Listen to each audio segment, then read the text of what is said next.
det har også været forfærdeligt for mine forældre. Ligesom sådan en ting var, at de ikke måtte se mig. Men når de så mig, så var jeg også bare forfærdelig at være sammen med. Og jeg var sådan, kan du se, jeg havde taget på?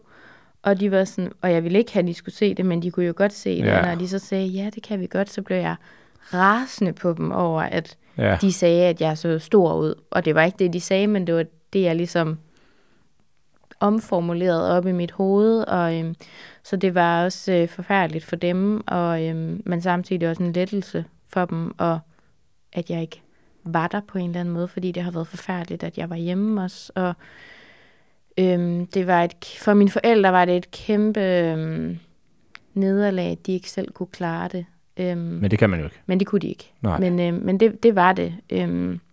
De gjorde også alt, hvad de kunne for ligesom og sådan få mine tanker hen på noget andet, når de så var der, og de havde alle mulige kreative projekter. Jeg har altid været kreativ med min mor på sådan, det har været, da jeg var lille, så var det sådan, hvis vi ville lave perler, jamen så købte hun alle farver perler, der var, og hvis vi ville lave ler, så købte hun alt, hvad der var sådan. Men lad os lige tage det der med det kreative, fordi det er jo netop det, der sker under den her indlæggelse. Man kan jo sige rigtig meget om det, ikke? Men der sker jo en god ting.